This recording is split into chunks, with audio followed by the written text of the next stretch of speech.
Magandang gabi po. Madugong krimen ngayong Sabado de Gloria sa Angono, Rizal. Isang misis ang nasawi matapos pagsasaksakin ng sariling mister. Nadamay rin ang isa sa kanilang mga anak. Ang suspect, kritikal ang kondisyon matapos umanong saksakin ng sarili. Mula sa Angono, Rizal, nakatutok live si Oscar Oida. Oscar. Yes, Ivan, Pia, isang malagim na Sabado de Gloria ang gumising sa mga taga-Angono, Rizal ngayong araw.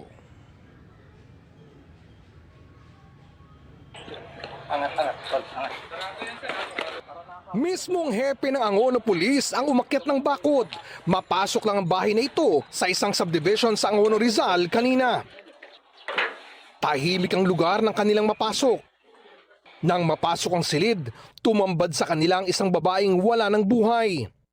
Ang itinuturong salarin, ang padre de pamilya na natagpo ang duguan sa banyo. Nabawi sa lugar ang isang kitchen knife na pinaniniwalaang ginamit sa krimen.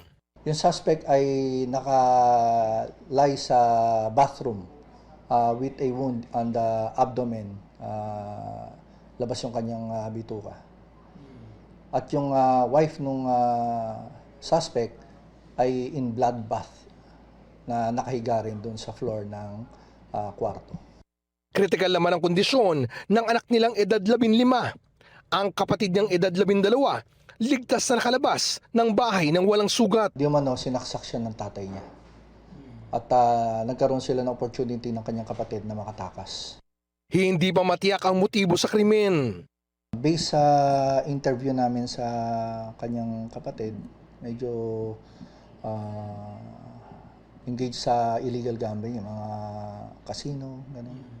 So, baka yun ang dahilan, kaya medyo nalubog din siguro sa utang. Kaya minsan yun ang naging dahilan, kaya naging kakaroon ng ganyan depression or ganyan pag-iisip ang ating mga suspects. But we're still investigating the case. Naharap sa reklamong parricide, frustrated parricide at attempted parricide ang suspect na nananatiling kritikal ang kalagayan sa isang ospital. Samantala, Ivan, nakatanggap tayo ng impormasyon mula sa Angono, Rizal Police na posible raw isailalim sa drug test ang suspect, habang ang nasawi naman itong asawa, posibleng isailalim sa autopsy. Yan ang latest mula dito sa Angono, Rizal. Balik sa iyo, Ivan. Maraming salamat, Oscar Oida. Samantala, kahit Semana Santa, tila hindi pinili ng ilan na mangilin. Isang sasakyan pinaarkila ngayong Semana Santa hindi na ibalik sa may-ari at natagpo ang chinap-chap sa isang talyer. Natunto ng sasakyan dahil sa nakakabit ditong GPS. Yan ang aking eksklusibong tinutukan. Kinuha ko po siya, sir, para maka-ano rin sa daily expenses ba namin, sir, pamilya.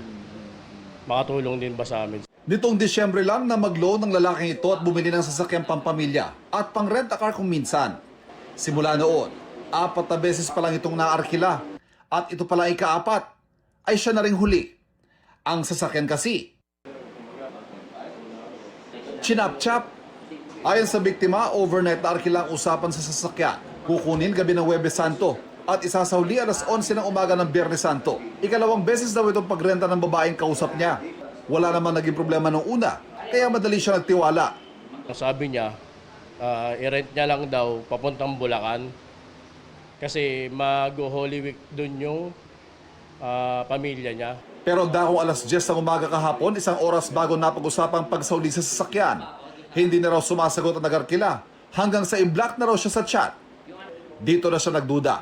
Buti na lang anya, nagkabit siya ng 3 GPS device sa kotse.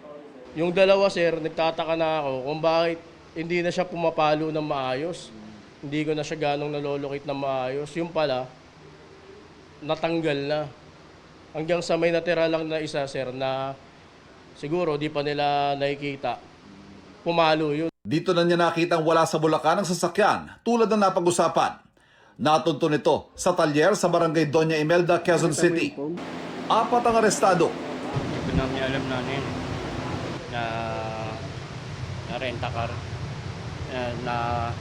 Nahila lang po kami para tumulong magkakalas. Pero hindi ba kayo nagtaka na maayos sa yung kotse pero pinapakalas sa inyo? Yun nga po eh. Yun nga po, medyo nagtaka po kami. Tricycle po ako, bali nautusan lang po ako mag-deliver ng mga pyesa. May pinakitang papel yung amo nila at timbayan na sa kanila yung sasakyan na pwedeng katayan na gano'n. Kaya naniwala kami na hindi mo nakaw. Magsasampa rin ng pulisya ng reklamong carnapping laban sa Nagarkila at sa umaning mastermind ng grupong nasa likod ng rentangay chop-chop modus. Tinutugis na sila ng pulisya. May grupo na to kasi previously, upon our checking doon sa mga iba ng arrested suspect natin, and at large siya suspect, meron na sila mga previous cases sa anti-carnapping. So, we're thinking of yung conspiracy nila na aarkila, tapos hindi na ibabalik yung sasakyan. Diretso na sa chap-chapan. Paalala ng pulisya, ugaling i-check na mabuti ang background ng mga nakakatransaksyon. At gaya sa kasong ito, mainam na maglagay ng higit sa isang GPS tracker sa mga pinaarkilang sasakyan.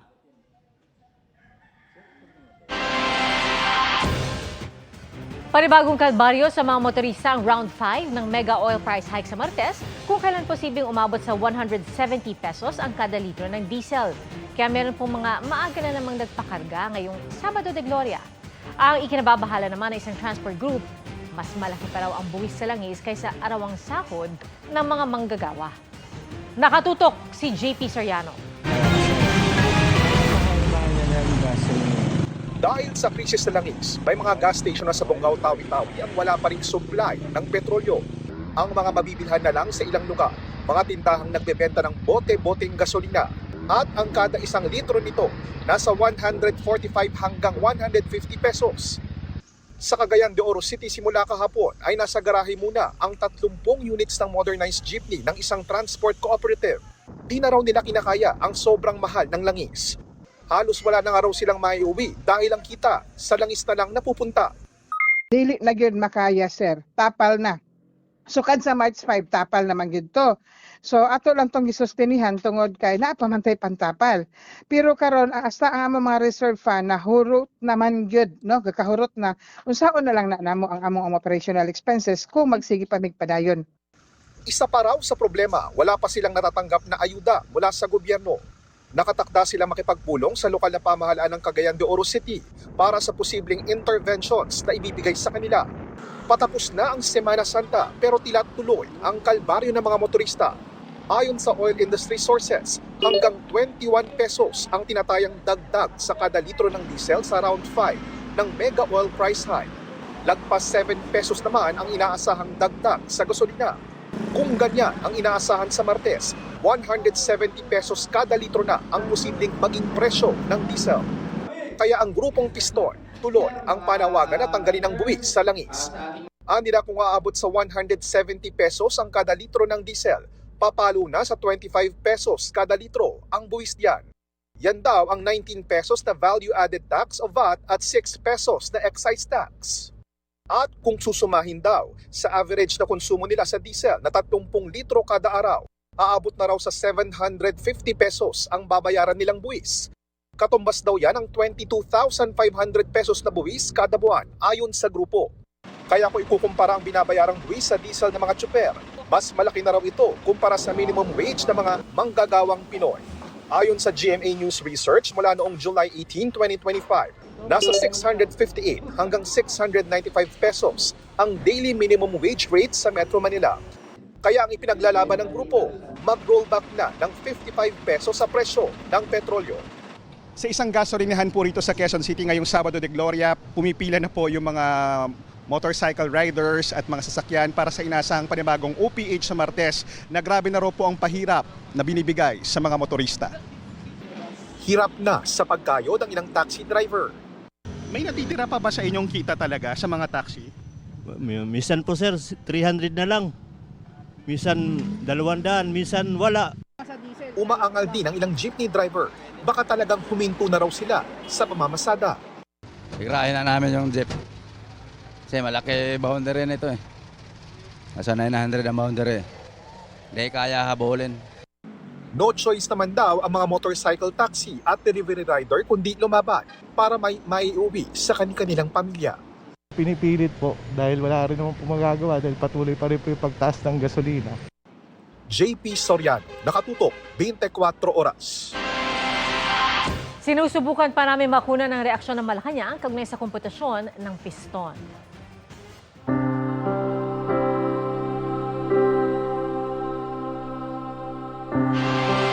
Kahit mas kaunti kaysa karaniwan ng mga turista ngayon sa Baguio, doon pa rin pinili mag-Semana Santa ng mga naghahanap ng malamig na panahon. Pero ibang mga Gen Z, iba na raw ang nasa must-visit list kapag nasa City of Pines. Alamin natin yan sa live na pagtutok ni Bea Pinlang. Bea. Ivan, hindi na lang mga classic tourist spots ang pinupuntahan ng mga turista rito sa Baguio City. Lalo na ang mga gaya ko na Gen Z, ang hanap na nila mga lugar na bago at IG-worthy.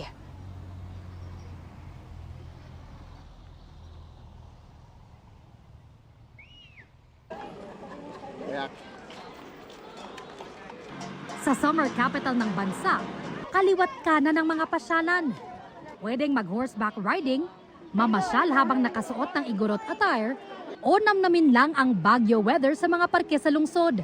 Pero ang mga Gen Z tourists sa Baguio ngayon, tila may iba ng hanap. Naghahanap kami dito Session Road kung anong pwedeng kainan or cafe. So kasi gusto namin matry yung different coffees, fraps po. So, syempre aesthetic din po, pang IG worthy po.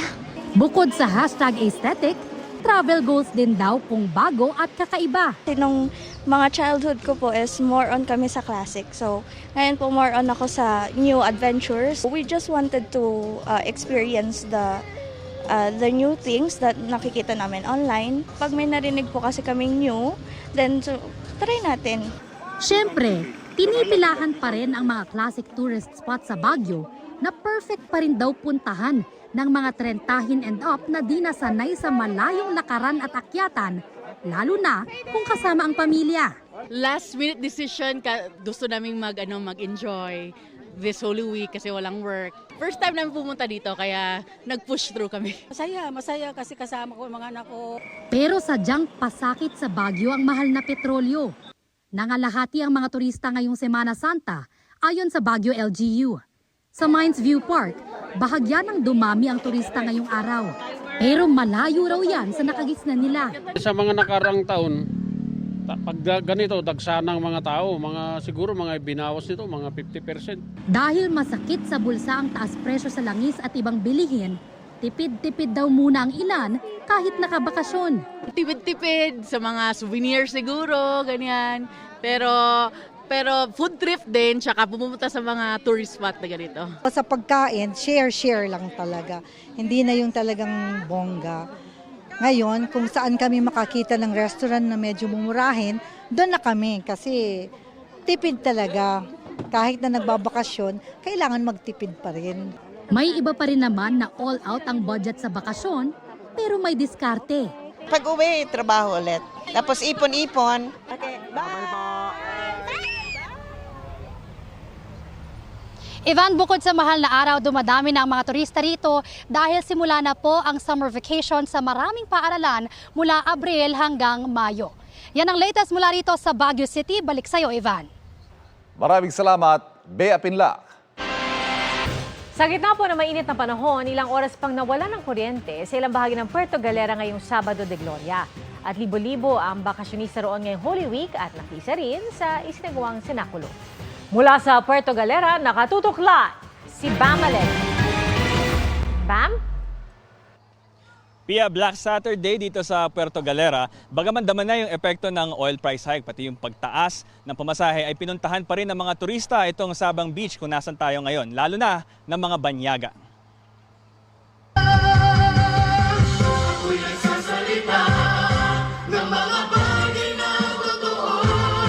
Sa saliw ng musika at teatro, isinadula ng mga taga Puerto Galera ang sakripisyo ni Jesucristo bilang paggunita sa Good Friday. Ngayong Sabado de Gloria, tila karagdagang penitensya sa Puerto Galera ang ilang oras na brownout o power outage sa bayan. Nagkaaberya kasi sa Minolo Substation, pero nakumpuni ito kaagad kaya hindi gaanong naapektuhan ang turismo. Ngayon lang po kasi lumakas.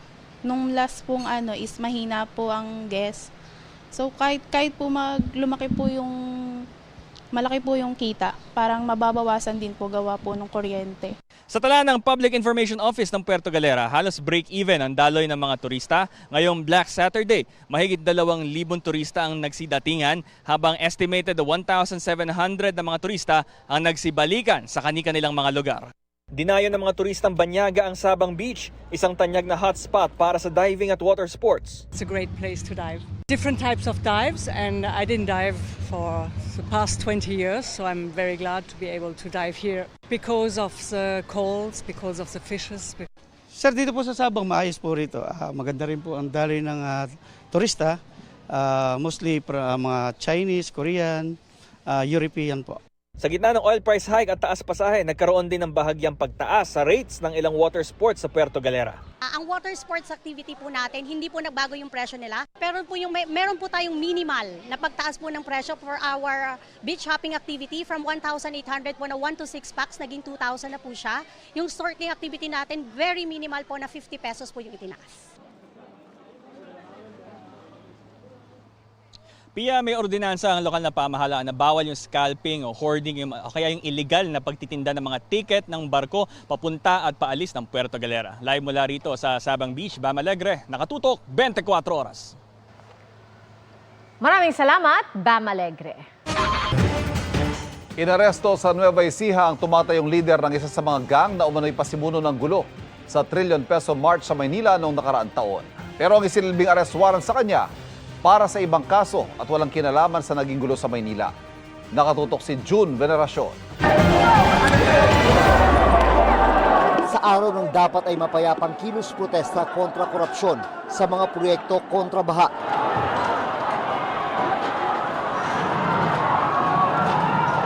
Sumiklab ang kabi-kabilang gulo sa ilang bahagi ng Maynila. Nagpaulan ng bato at Molotov cocktail ang mga kabataang nakatakipang muka. Sa gitna ng gulo, may mga nasaktan hanggang sa umabot na sa arestuhan.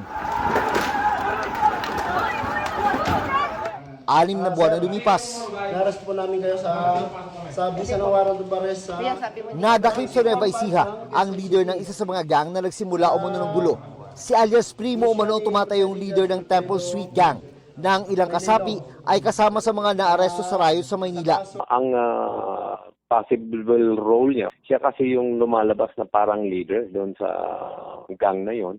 And wala kasi kaming nakalap na ebidensya na andun siya mismo sa lugar. Pero as leader, dapat accountable siya doon sa actions ng mga grupo niya. And we presume na alam niya yung pangyayari during nung September trillion peso march. Pero ang pagkakaaresto kay alias Primo, wala kinalaman sa gulo sa Maynila. Hinuli siya sa bisa ng warrant of arrest kaugnay sa 2 kaso ng robbery with intimidation at homicide. 12 taon din daw siya nagtago sa batas at nagpalipat-lipat ng lugar bago natuntun sa Guimba, Nueva Ecija. Napakahalaga po yung pagkakaresto sa kanya because isa po siyang leader ng isang gang at of course marami po siyang involvement na kaso. Hawak na ng NCR Police Office ang arestadong gang leader. Mangangalap din daw sila ng ebidensya para makasuhan si alias Primo sa gulo sa Maynila noong 1 taon. Sinubukan namin kunin ang palid ng suspect, ngunit tumanggi siya ayon sa pulisya. June Veneracion, nakatutok 24 oras. Patay sa pamamaril ang isang Nigerian national na naipit sa Girian sa Taguig. 2 arestado at may 2 pang hinahanap. Droga ang isa sa tinilang motibo ng pagpatay. Nakatutok si Bernadette Reyes. Bandang alas 4 ng hapon nitong Biyernes Santo, nakunan sa CCTV ang tulakan at girian ng isang grupo sa barangay Santa Ana, Taguig. Maya-maya, umalingaw-ngaw ang sunod-sunod na putok ng baril. Patay ang isang Nigerian national na may mga tama ng bala sa iba't ibang bahagi ng katawan. Ayon sa saksi na isa ring Nigerian, niyaya siya ng biktima na pumunta sa isang bahay sa Taguig para mangolekta ng pera. Pagdating nila, nilapitan sila ng mga lalaking may bit-bit na mga baril at pinadapa.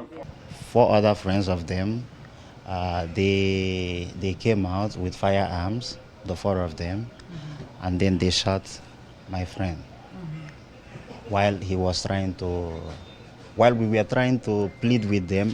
Nakatakas ang testigo at nakahingi ng saklolo sa barangay. Sa follow-up operations ng Taguig Police, agad na huli ang dalawa sa 4 na sospek. We also identify yung nagbukas, yung yun yung huli natin. We have 4 suspects na yung dalawa under manhunt operations natin. Continuous pa rin tayo. We are on a follow-up for possible arrest of those 2 suspects. Yung natin, yung hot pursuit operation natin. Maaari raw may kinalaman sa illegal na droga ang transaksyon. I think ang motive nito based sa based sa record nung mga naaresto namin, they have already a record in Taguig City Police Station involving illegal drugs. With regards sa mga Nigerian national, we are still checking with the transnational crime, with the PIDE, kung may record sila. Mahaharap ang mga sospek sa reklamong murder habang patuloy ang follow-up operation para mahuli ang ibang sospek. Bernadette Reyes, Nakatutok, 24 Oras.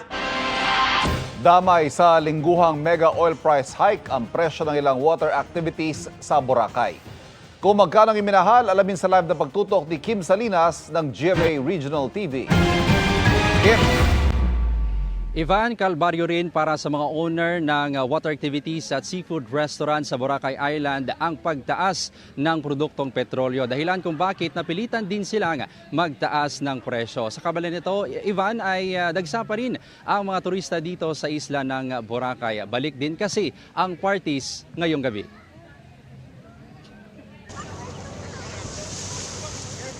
Hindi mawawala sa bucket list ng mga turista sa Boracay ang water sports activities. Yan ay kahit nagsitaasan na ang presyo simula nitong Marso. Ang dating 1,800 pesos sa 15-minute parasailing, ngayon 2,000 pesos na at bawat tao.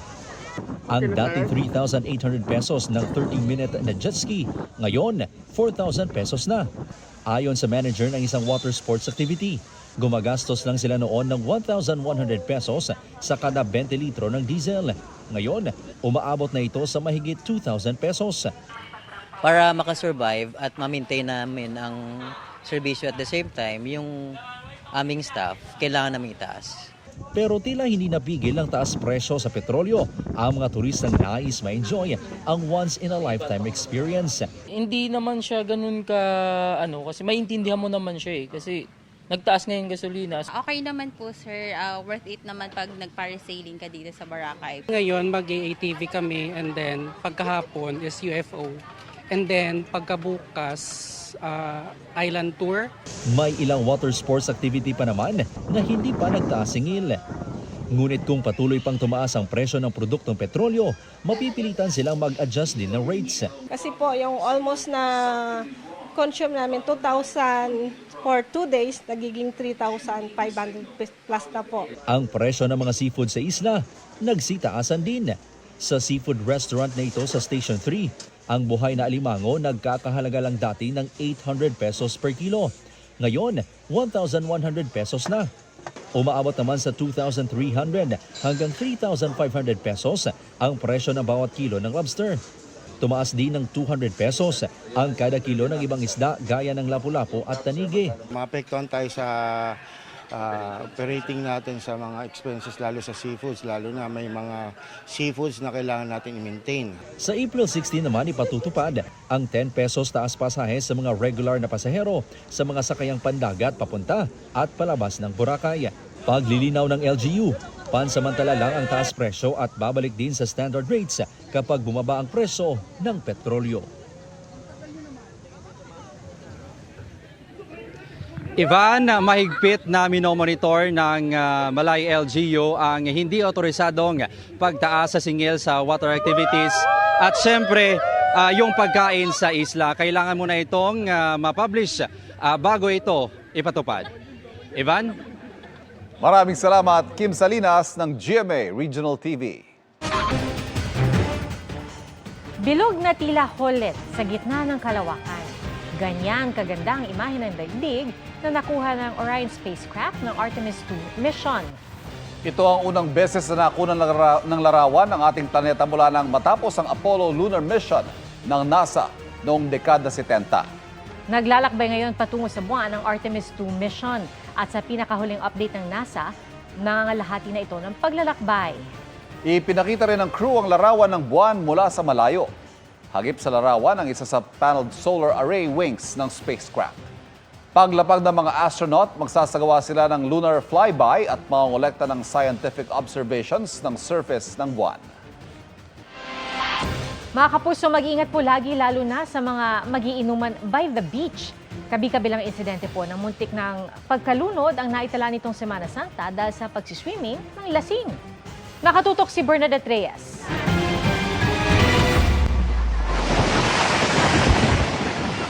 Malalaking alon ang humampas sa mga tauhan ng Coast Guard sa Apari, Cagayan nitong Biyernes Santo. Pilit nilang sinagip ang 41 taong gulang na lalaki na naligo sa dagat ng lasing. Matagumpay ang rescue operation at ligtas nilang naiaho ng lalaki. Isinugod siya sa Apari Provincial Hospital, pero itinurn over din kalaunan sa Apari Municipal Police Station dahil sa paglabag sa ipinatutupad na liquor ban.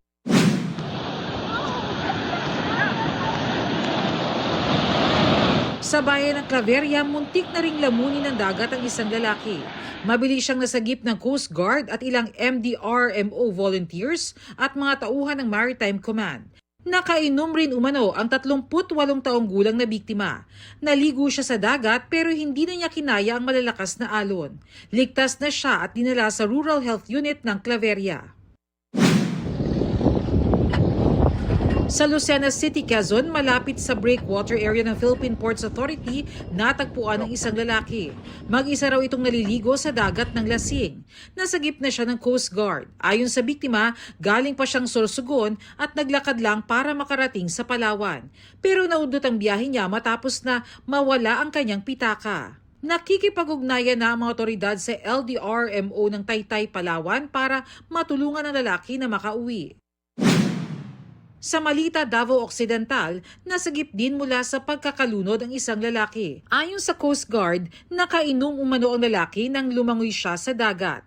Wala naman siyang tinamong sugat sa katawan. Sinusubukan pa namin siyang makuhanan ng pahayag. Sa Batangas naman, 5 mangingisda ang nasagip. Base sa investigasyon, galing Batangas City at papuntang Isla Verde ang mga biktima para mangisda. Pero bigla silang sinalubong ng malakas na alon. Nasira ang kanilang bangka nang pasukin ng tubig ang makina nito. Nasagip sila matapos na may dumaan na isang pampasaherong bangka. Maayos na ang kanilang kalagayan. Bernadette Reyes, Nakatutok, 24 Oras. Kabi-kabilang sunog sa bundok ang sumiklab ngayong Semana Santa. Sa Bacon, Benguet, nagliwanag ang bahagi ng Mount Cabunyan dahil sa grass fire nitong Huwebes Santo. Walang nasaktan sa 18 turista na nasa bundok na mangyari ang sunog. Sa paunang investigasyon, sumiklab ang sunog sa gitna ng mainit na panahon. Sinuspindi muna ng LGU ang hiking at trekking sa bundok. Sa Batangas naman, kita mula sa malayo ang paglagablab ng wildfire sa Mount Lamesang Bato. Umabot ito sa unang alarma, tumagal ng 6 na oras bago na apula. Wala namang nasaktan sa sunog. Inaalam pa ang pinagmula ng apoy at lawak ng pinsala sa sunog na sumiklab kahapon.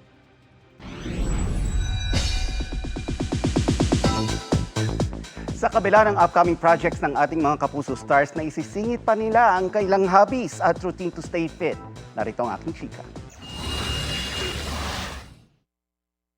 Ready na ba ang inyong beach buds? Ang ilang Kapuso Stars ibinahagi ang kanilang secrets to being fit sa kabila ng busy work schedules.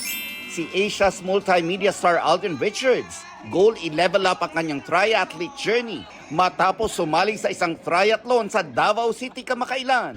Sobrang grateful ako doon sa opportunity to be able to race. It was a dream come true for me. Definitely, tutuloy-tuloy ko yan. Si Hot Maria Clara Sanya Lopez, mas enjoy raw ang cardio workout. Mas nag-work sa akin yung cardio now is walk. So, 3 minutes ng walk, 3 minutes ng jog or run. Ang ex-PBB collab housemate na si Vince Maristella, plano raw ituloy ang kanyang training para sa isang international fitness competition. Nag-enjoy talaga ako sa race and natetest talaga yung capabilities ko, yung potential ko. Nakikita ko yung sarili ko na na mag-race parate. Madami siyang benefits to our work kasi pag mas active ka, mas nakakagalaw ka sa taping. Mas libre yung katawan mo.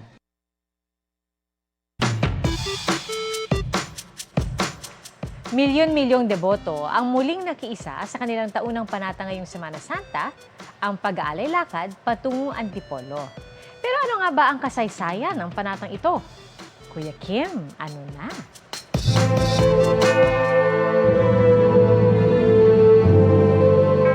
Sa linggong ito, tinatayang mahigit 6 na milyong deboto ang naglakad ng kilo-kilometro patungo sa katedral ng Antipolo. Panata nila ito ngayong Semana Santa. Nasubukan niyo na rin bang mag-alay lakad? Isa sa mga walang pagod na nakikilahok sa tradisyong ito tuwing mahal na araw. Ang 73 taong gulang na doktor na si Doc Lydia. Start ako since 2002. Naglalakad ako tuwing alay lakad, Bibi Santo. Yearly yan. Ang number 1 kong hinihiling palagi, yung good health. Ngayong taon na hinihiling ko kay Lord na tulungan yung anak kong pumasa sa physician's board exam. Ang paglalakbay ni Doc Lydia patungong Antipolo Cathedral nagsisimula sa kanilang tahanan sa Katarungan Village. Paakyat doon hanggang Antipolo Cathedral, mga almost 12 kilometers yan. Anong bata-bata pa ako, mga 3 hours, kaya na. Ngayon, umaabot na almost 4 hours. Hinahinay na lang. Yung paakyat ang mahirap. Talagang hingal na hingal ako. Exercise talaga yun. Pero kinakamangha ng doktora, sa kabila ng kilo-kilometrong nilalakad niya kada taon, hindi raw ito iniinda na kanyang katawan. Usually, yung iba, maglaro lang ng 1 oras. Masakit na yung mga katawan. Pero yan na ginagawa ko, wala. Pagising sa umaga, as in, wala lang. Kaya thank you, Lord. Wala sa edad June. Alam niyo ba na ang mahabang paglalakad ng mga deboto gaya ni Doc Lydia patungong Antipolo, may mahaba ring kasaysayan? Kuya Kim, ano na? Nagsakupin tayo ng Hapon noong 1940s. Ginawang garrison ng mga mananakop ang bayan ng Antipolo para makaiwas sa gulo. Tinakas ng mga deboto yung mahal na birhen ng Antipolo. Hindi agad nila dinala sa Maynila, sa Angono muna, sa isang bahagi rin ng Rizal, tapos Santolan. May mga 500 tao din nakasama sa paglipat sa kanya mula sa bulubundukin ng Rizal patungo sa Quiapo. Tumira muna sa bahay ng mga Ocampo sa Quiapo bago formal na nilipat siya sa Quiapo Church. Tapos doon muna siya sa panahon ng gera. October 15, 1945, nung opisyal na nilakbay o inahon mula sa Quiapo patungo sa Antipolo. Bilang paggunita sa ligtas na pagbabalik ng mahal na birhen, naging panata ng mga deboto ang maglakad mula Quiapo hanggang Antipolo. Dito nagmula ang nakagis na nating alay lakad na nilalahukan pa rin hanggang ngayon ng milyon-milyong mananampalataya. Ngayong Semana Santa, naway mahanap ng bawat isa ang tunay na diwa ng sakripisyo at pananampalataya. Ito po si Kuya Kim at sagot ko kayo, 24 oras. Kapapasok lang po na balita, niyanig ng magnitude 5.9 na lindol ang Davao Occidental. Ayon sa PHIVOS, nangyari yan 6:34 ngayong gabi. Naitala ang sentro ng pagyanig sa dagat, 59 kilometers southeast ng Sarangani Island sa Davao Occidental. Ramdam ito sa General Santos City sa lakas sa intensity 3. May mga naiulat ding pagyanig sa Cotabato, Sarangani, Sultan Kudarat, South Cotabato at Davao City. Ayon sa PHIVOS, posible ang aftershocks. Nag-uunahan ngayon ang Amerika at Iran para hanapin ang isang US pilot na nawawala matapos pabagsakin ng Iran ang sinasakyan nitong US fighter jet. Yan at iba pang pinakahuling kaganapan sa nagpapatuloy na gera sa Middle East sa pagtutok ni JP Soriano. Dumagundong ang pagsabog sa West Tehran sa Iran nitong Huwebes Santo. Wasak sa pag-atake ng Amerika at Israel ang B-1 Bridge, ang tulay na itinatayo pa lang para pagduktungin ang Tehran, at ang ika-4 na pinakamalaking lungsod sa Iran na Karaj. 13 na ang naitalang patay. Di bababa sa 70 ang sugatan. Sa ulat ng state media ng Iran, may mga sibilyang nadamay. Ayon sa isang opisyal ng Iran, hindi pa nabubuksan ang tulay na para sa mga sibilyan at walang kaugnayan umano sa military operation.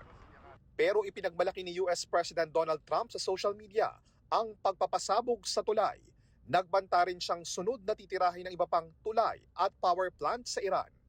Giit naman ng Foreign Minister ng Iran, hindi sila patitinag at ang pag-atake sa mga infrastruktura nila ay senyalis ng pagkatalo at moral collapse ng kaaway. Kasunod niyan, isang fighter jet ng Amerika ang tinamaan ng Iranian missile at pinaniniwala ang bumagsak sa teritoryo ng Iran. Nasa gitna ng US military ang isa sa dalawang sakay ng crew member nito. Pareho namang hinahanap ng Amerika at Iran ang isa pa. Natamaan pa ng Iranian strikes ang dalawang US Black Hawk helicopters na nagsasagawa ng search and rescue operation. Inanunsyo naman sa Iran ang pag-alok ng pabuya ng gobyerno sa sino mang makakahuli ng buhay sa anilay kalabang piloto. Sa parehong araw, inanunsyo din ng Iran na napabagsak din nila sa Strait of Hormuz ang isa pang fighter jet ng Amerika. Ayon sa American media, nasagip ang piloto na tanging sakay nito. Sa huling tala ng International Federation of Red Cross at Red Crescent Societies, mahigit 1,000 at 900 na ang nasawi at nasa 20,000 na ang sugatan sa gyera sa Middle East na nagsimula noong February 28. Sa gitna nito, iniulat ng mga local media ng Amerika at Iran na hindi sumang-ayon ang Iran sa 48-hour ceasefire na alok ng Amerika. Ayon sa American media, opisyal na umanong sinabi ng Iran sa mga namamagitang bansa na hindi na sila makikipag-usap sa mga opisyal ng Amerika sa mga susunod na araw dahil hindi umano katanggap-tanggap ang hinihingi ng Amerika sa kanila. JP Soriano, Nakatutok, 24 Oras. Naiinita na ba ang lahat? Tara, let's beat the heat sa ilog ng Bitbit sa Norsagaray, Bulacan. Pasyal tayo sa aking pagtutok. Gaya ng mga nagdaang Semana Santa, muling dinarayo ngayon ang Bitbit River sa Norsagaray, Bulacan. 2 oras lang ito mula sa Quezon City. Tanggal daw ang pagod sa malamig na tubig nito, pati sa magandang view ng bundok at mga puno. At pasok sa budget. Kaya dito ang punta ng mga nais makatipid sa kanilang pasyal sa mahal na araw, ngayong mahal ang petrolyo. Yung family kasi namin siya nagpaplano pang Batangas, sabi namin medyo malayo. Yung gas, medyo talagang sobrang aray. Siguro dito natin siya medyo malapit. Ang pamilyang ito na may 18 miyembro, 8,000 pesos ang gastos mula sa pag-arkila ng jeep, pagkain, entrance at parking. Bakit dito nyo napili? Medyo budget meal. Kasi pag swimming pool medyo medyo mahal. Mahina rin ang cellphone signal, kaya nakakapag-disconnect sila at nakaka-connect sa kalikasan. Ito na po yun. Opo. Kasi, diba bukas, back to work na naman po. Bago tuluyang mag-enjoy sa paliligo dito sa ilog, may ilang babala ang lokal na pamahalaan. Mag-ingat daw sa biglaang pagtaas ng tubig, lalo na kung bagong ulan lang at dahil mabato ang ilog. Bawal daw magharutan dito. Bawal, di ba? Okay. Bawal dito ang pag-dive mula sa malaking bato at pagpunta sa malalalim na bahagi ng ilog.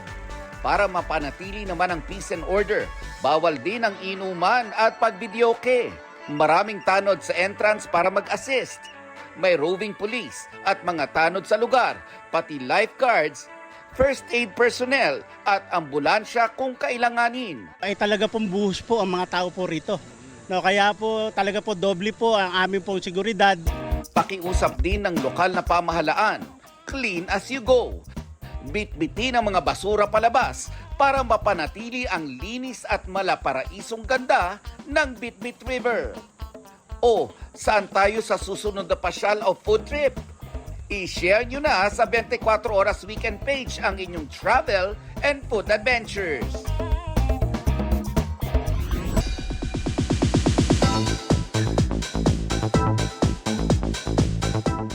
Thankful at more careful na raw ngayon si Sparkle artist Tay Astley na nagpapagaling matapos madisgrasya bago ang kanyang solo show nung nakaraang linggo. Sa social media post, ibinahagi ng The Clash Season 2 first runner-up na nadulas siya sa kanyang banyo noong madaling araw ng March 27. Anya, tumama ang kanyang ulo sa lababo at nawala ng malay. Dahil dito nagkaroon ng malaking sugat na kinailangang tahiin ng doktor. Bagamat pinayuhang manatili sa ospital para maobserbahan, pinili raw ni Thea na umuwi at nagdesisyong ituloy ang kanyang solo show kinagabihan. Nagpasalamat siya sa pag-alalay sa kanya ng Sparkle at ng buong production team. Dagdag pa niya, hindi planado ang pagsusuot niya ng wig na may bangs. Improvise daw ito dahil inahit ang bahagi ng kanyang buhok nang gamutin ang kanyang sugat sa ospital. Sa unang pagkakataon matapos ang ilang dekada, muling binuhat ng isang Santo Papa ang malaking krus para sa Via Crucis o Way of the Cross sa Roma. Inikot ni Pope Leo XIV ang 14 na istasyon sa pamosong Colosseum para sa prosesyon. At matapos ang prosesyon, ipinagdasal niya ang mga naulila ng iba't ibang gera at mga anak na pinadeport na migrante. Ito ang kanyang unang Semana Santa bilang Santo Papa. Bago ang Via Crucis, pinangunahan niya ang Passion of the Lord service sa St. Peter's Basilica. Winner by knockout ang panganay na anak ni Pabasa-Kamao Manny Pacquiao na si Jimwell sa kanyang pro boxing lightweight match kontra sa Amerikanong si Derek Gates. Napaluhod ni Jimwell si Gates sa second round. Binilangan ng referee ang kalaban na dating MMA fighter. Na makabangon si Gates saka nakahanap ng magandang tiyempo si Jimwell at muling inatake sa midsection ang kalaban. Dito na nahirapan makabangon si Gates. All out ang suporta ni Pacman na naroon mismo sa laban. Pinabulaan na ng Department of Health ang mga kumakalat na posts sa umano'y emergency lockdown bunsod ng COVID-19 cicada variant. Git ng DOH, walang dahilan para mabahala o mag-anunsyo ng lockdown dahil nananatiling ligtas ang bansa sa naturang variant. Nakiusap din ng DOH na wag nang i-share ang maling impormasyong nagkalat na sa social media. Nauna nang sinabi ng DOH na walang nadidetect na COVID-19 cicada strain sa Pilipinas. At ayon sa US Centers for Disease Control and Prevention, may mga naiulat ng kaso ng strain sa 23 bansa. Base sa datos ng World Health Organization, nagmula raw ito sa Omicron variant na kumalat noong 2021. Sumiklab ang magkakahiwalay na sunog sa Maynila at Cagayan de Oro City. Sa Santa Mesa, Maynila, 4 na pamilyang nawala ng tirahan sa sunog sa isang condominium building pasado alas 9:30 kagabi. 2 sugatan. Inaalam pa ang pinagmula ng apoy at ang halaga ng natupok na ari-arian. 3 bahay naman ang natupok sa Santa Ana kaninang pasado alas 8 ng umaga. Nahirapan ang mga bombero dahil sa masikip na daan at mga sasakyang iligal na nakaparada. Patuloy na iniimbestigahan ang sunog. Abot naman sa 200 residente ang apektado ng sunog sa isang residential area sa Cagayan de Oro City. Gawa sa light material sa mga bahay kaya mabilis na kumalat ang apoy. Umabot sa 2nd alarma ang sunog. Isa sa mga tinitignan pinagmula ng apoy ay ang sumabog na butane canister. Tumutuloy muna sa covered court ng barangay ang mga nasunugan. Patay sa pamamaril ang 2 pulis at isang tauhan ng Bureau of Corrections sa Puerto Princesa City, Palawan kagabi. Sa inisyal na impormasyon ng barangay, nangyari ang insidente sa isang lamay kung saan isang pulis daw ang nasuntok. Umalis at kalaunay bumalik ang naturang pulis nang may kasama ng ibang tao kabilang ang 2 nabaril na pulis. Patuloy ang investigasyon at pagtugis ng pulisya sa mga salari. Mariing kinundi na ng Puerto Princesa City Police Office ang insidente.